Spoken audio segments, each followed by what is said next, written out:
Assalamualaikum warahmatullahi wabarakatuh. Halo teman-teman, perkenalkan saya Esari Nabila dengan NIM 2086206-205 kelas 2G Program Studi Pendidikan Guru Sekolah Dasar. Pada video kali ini saya akan menjelaskan aspek-aspek pendukung bagi perkembangan pendidikan anak pada mata kuliah perkembangan peserta didik dengan dosen pengampu Bapak Dr. Awiria. Selamat menyaksikan.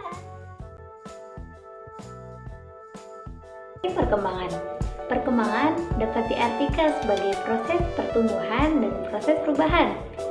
Perkembangan yang diartikan sebagai proses perubahan di mana ia bisa bersifat kuantitatif, yakni bersifat hitungan ataupun dapat diukur oleh angka, dan kualitatif, yakni deskriptif ataupun analisa dalam rentang kehidupan, mulai dari masa konsepsi, masa bayi, masa kanak-kanak, masa remaja, hingga masa dewasa.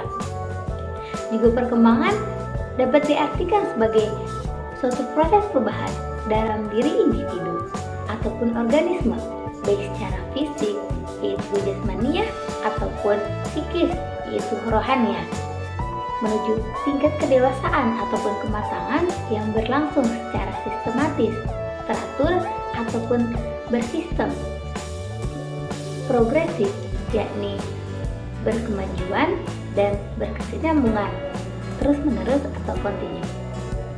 Secara lebih rinci, perbedaan antara pertumbuhan dan perkembangan adalah pertumbuhan atau growth ialah cenderung lebih bersifat kuantitatif, hitungan, ataupun dapat diukur oleh angka. Dan pertumbuhan berkaitan dengan aspek fisik, seperti contoh ukuran berat, tinggi badan, serta ukuran dimensi sel tubuh. Dan perkembangan ataupun development lebih cenderung bersifat kualitatif, yaitu analisa berkaitan dengan pematangan fungsi organ individu. Perkembangan individu merupakan integritas dari beberapa proses, yakni biologis, kognitif, serta sosio-emosional. Ketiga, proses ini saling berkaitan satu sama lain dan saling berpengaruh. Dengan demikian, aspek psikologis perkembangan adalah proses perubahan yang terjadi dalam diri individu, meliputi beberapa aspek implikasi, yang diantaranya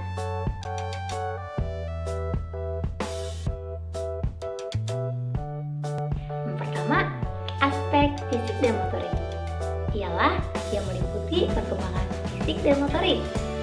Cohen dan Thomson menyatakan bahwa perkembangan fisik individu meliputi 4 aspek. Di antaranya yang pertama, struktur fisik. Struktur fisik meliputi tinggi badan, berat badan, dan proporsi tubuh. Dan yang kedua, ada sistem syaraf yang mempengaruhi perkembangan aspek lainnya seperti intelektual dan emosi. Kemudian yang ketiga, ada kekuatan otot, ialah yang akan mempengaruhi perkembangan motorik. Dan keempat, ada kelenjar endokrin, yaitu yang menyebabkan munculnya pola-pola perilaku baru.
Yang kedua, ada aspek kognitif atau intelektual, yakni kemampuan untuk berpikir dan memecahkan masalah. Aspek kognitif dipengaruhi oleh perkembangan sel-sel pusat otak. Dengan demikian, kegiatan yang banyak melibatkan otak kiri adalah baca, berhitung, belajar, dan melakukan penelitian ilmiah. Sedangkan otak kanan berkaitan dengan kemampuan berpikir intuitif, yaitu bersifat secara intuisi ataupun berdasarkan gerakan hati. Imajinatif, yakni bersifat hayalan, holistik, yaitu keseluruhan, dan divergen, yakni menyebar. Kemudian yang ketiga yaitu aspek perkembangan sosial. Perkembangan sosial individu ditandai dengan pencapaian kematangan dalam interaksi sosialnya, seperti mampu bergaul, beradaptasi dengan lingkungannya, dan menyesuaikan diri. Faktor-faktor yang mempengaruhi perkembangan sosial. Perkembangan sosial dipengaruhi oleh banyak faktor, yang diantaranya yang pertama ialah faktor keluarga. Yang kedua, faktor status sosial ekonomi keluarga. Yang ketiga ialah faktor tingkat pendidikan, dan keempat yakni kemampuan mental, terutama emosi dan intelijensi. Yang pertama ialah faktor keluarga. Keluarga adalah lingkungan pertama dan yang utama yang memberikan banyak pengaruh terhadap berbagai aspek perkembangan sosial anak. Keluarga merupakan media sosialisasi yang paling efektif bagi anak. Kemudian faktor yang kedua ialah status sosial ekonomi. Kehidupan sosial dipengaruhi posisi atau status sosial ekonomi keluarga. Kemudian faktor yang ketiga yakni tingkat pendidikan. Pendidikan merupakan media sosialisasi yang terarah bagi anak, karena pendidikan akan memberikan warna terhadap kehidupan sosial anak di masa yang akan datang.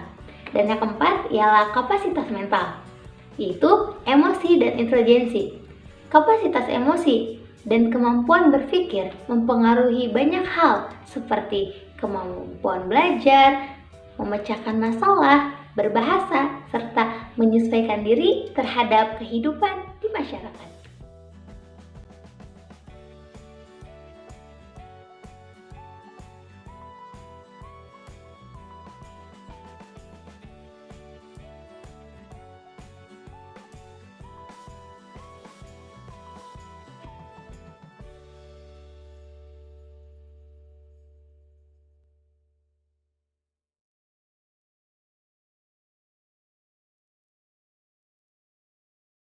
Kemudian aspek yang keempat ialah aspek perkembangan bahasa. Bahasa merupakan media komunikasi yang digunakan untuk menyampaikan pesan dengan menggunakan simbol-simbol yang disepakati bersama. Kemudian kata dirangkai berdasarkan urutan membentuk kalimat yang bermakna dan mengikuti aturan atau tata bahasa yang berlaku dalam suatu komunitas atau masyarakat. Seperti kita, warga Indonesia, media komunikasi yang kita gunakan untuk berbicara, untuk bercakap-cakap, ialah bahasa yang telah disepakati bersama, yaitu bahasa Indonesia. Kemudian, aspek yang kelima ialah aspek perkembangan emosi. Ini adalah perasaan intens yang ditunjukkan kepada seseorang atau suatu kejadian. Ragam emosi terdiri dari perasaan senang, marah, ataupun takut pada seseorang. Kemudian aspek yang keenam ialah kepribadian seni. Kata kepribadian dalam bahasa asing disebut dengan kata personality. Kata ini berasal dari kata Latin yaitu personal yang berarti topeng ataupun seorang individu yang berbicara melalui sebuah topeng untuk menyembunyikan identitas dan memerankan tokoh lain dalam drama. Kemudian aspek yang ketujuh ialah aspek perkembangan moral dan penghayatan agama. Istilah moral berasal dari kata Latin, yakni mos atau moris, yang dapat diartikan sebagai peraturan, nilai, adat istiadat, kebiasaan, serta tata cara kehidupan. Sedangkan moralitas lebih mengarah pada setiap sikap untuk menerima dan melakukan peraturan, nilai, dan prinsip moral.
Faktor yang mempengaruhi perkembangan. Yang pertama ialah faktor genetik atau hereditas. Faktor genetik atau hereditas merupakan faktor internal yang berpengaruh terhadap pertumbuhan perkembangan individu. Hereditas sendiri dapat diartikan sebagai totalitas karakteristik individu yang diwariskan orang tua. Sejalan dengan itu, faktor genetik dapat diartikan dengan sebagai segala potensi baik secara fisik maupun psikis yang dikenal dengan individu sejak masa kelahiran sebagai pewarisan dari pihak orang tua melalui gen-gen. Hereditas sendiri dapat diartikan sebagai totalitas karakteristik individu yang diwariskan orang tua. Sejalan dengan itu, faktor genetik dapat diartikan sebagai segala potensi, baik secara fisik maupun psikis, yang dimiliki individu sejak masa prakelahiran sebagai pewarisan dari pihak orang tua melalui gen-gen. Dari definisi tersebut, yang perlu digarisbawahi ialah faktor ini bersifat potensial, warisan atau bawaan, dan alamiah atau nature. Kemudian faktor kedua yakni faktor lingkungan atau nurture. Lingkungan merupakan faktor eksternal yang turut membentuk dan mempengaruhi perkembangan individu. Seperti yang telah dijelaskan sebelumnya bahwa faktor genetik bersifat potensial dan lingkungan yang akan menjadi aktualnya. Ada beberapa faktor lingkungan yang sangat menonjol, yakni dalam lingkungan keluarga. Menurut Yusuf, alasan tentang pentingnya peranan keluarga bagi perkembangan anak adalah yang pertama, keluarga merupakan kelompok sosial pertama yang menjadi pusat identifikasi anak. Dan yang kedua, keluarga merupakan lingkungan yang pertama pula yang mengenalkan nilai-nilai kehidupan kepada anak. Dan yang ketiga, orang tua dan anggota keluarga merupakan significant people yang berguna untuk perkembangan kepribadian anak. Kemudian yang keempat ialah keluarga sebagai institusi yang memfasilitasi kebutuhan dasar insani atau manusiawi, baik secara fiktif biologis maupun sosio-psikologis. Dan yang kelima ialah anak banyak menghabiskan waktu di lingkungan keluarga, yakni di rumah. Perspektif sepanjang rentang kehidupan manusia menjelaskan adanya 7 karakter dasar yang harus dipahami untuk melihat perkembangan manusia. Yang pertama, perkembangan bersifat seumur hidup. Perkembangan menyangkut berbagai macam perubahan dari hasil interaksi faktor-faktor seperti yang telah disebutkan, kan berlangsung secara berkesinambungan sepanjang siklus kehidupan. Kemudian yang kedua, perkembangan bersifat multidimensional. Perkembangan menyangkut berbagai macam ranah perkembangan seperti fisik, intelektual yang menyangkut perkembangan kognitif dan bahasa, emosi, sosial, serta moral. Kemudian yang ketiga, perkembangan adalah multidireksional. Ranah-ranah perkembangan mengalami perubahan dengan arah tertentu. Sebagai contoh, pada masa bayi, perkembangan yang tumbuh pesat adalah ranah fisik, yang kecepatan arah pertumbuhan tidak sama dengan ranah yang lain. Sementara pada masa kanak-kanak, awal perkembangan emosi dan sosial berkembang lebih pesat dibandingkan dengan perkembangan yang lainnya. Kemudian yang keempat, perkembangan bersifat lentur atau plastis. Hal ini berarti perkembangan berbagai macam ranah dapat distimulasi untuk berkembang secara maksimal. Sebagai contoh, kelenturan berpikir anak-anak dengan baik dengan berbagai macam cara dari hasil eksplorasinya. Yang kelima ialah perkembangan selalu melekat dengan sejarah. Bagaimanapun perkembangan, individu tidak dapat lepas dengan keadaan di sekitar. Sebagai contoh, perkembangan emosi pada era 66-an akan menyebabkan individu yang hidup pada saat itu memiliki kekhasan sendiri dalam merespon sesuatu. Hal ini dapat dilihat dari benang merah perkembangan individu yang hidup pada era 1990-an. Kemudian yang keenam ialah perkembangan bersifat multidisipliner. Berbagai macam ahli dan peneliti dari disiplin ilmu seperti psikologi, sosiologi, antropologi, neuroscience, kesehatan mental, kedokteran mempelajari perkembangan manusia dengan berbagai macam persoalannya. Dan yang ketujuh ialah perkembangan bersifat kontekstual. Hal ini berarti bahwa perkembangan individu mengikuti kondisi saat itu.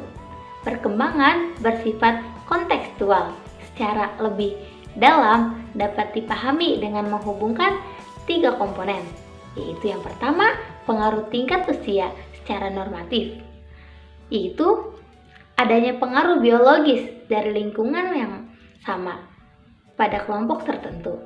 Sebagai contoh, di Indonesia, usia mulai masuk sekolah dasar adalah rata-rata 7 tahun. Dan untuk usia pensiun rata-rata orang Indonesia dimulai usia 60 tahun. Kemudian yang kedua ialah pengaruh keadaan sejarah normatif, yaitu keadaan pengaruh biologis dari lingkungan yang dihubungkan dengan sejarah. Sebagai contoh, pengaruh keadaan sejarah dapat meliputi dampak pada pengaruh keadaan ekonomi, perubahan politik, misal seperti perubahan politik di Indonesia dari Orde Lama ke Orde Baru dan sejak tahun 1998 menjadi era reformasi yang diantara bercirikan adanya kebebasan berpendapat dan adanya sifat keterbukaan dalam panggung politik. Kemudian yang ketiga, pengaruh peristiwa kehidupan yang non-normatif, yaitu peristiwa kehidupan yang tidak biasa yang terjadi pada semua orang yang seringkali bisa diramalkan. Sebagai contoh, peristiwa bencana alam yang dialami oleh masyarakat Yogyakarta dan Jawa Tengah pada tanggal 27 Mei 2008. Peristiwa ini mengakibatkan dampak secara fisik maupun psikis bagi para korban. Dan contoh lain, misalnya ketika individu memenangkan undian yang sama sekali tidak disangka. Satu hal yang harus dilakukan individu adalah bagaimana dapat menyesuaikan dengan peristiwa-peristiwa tersebut. Baik, inilah penjelasan yang telah saya paparkan pada presentasi kali ini. Kurang lebihnya saya mohon maaf. Wabillahi taufiq wal hidayah. Wassalamualaikum warahmatullahi wabarakatuh.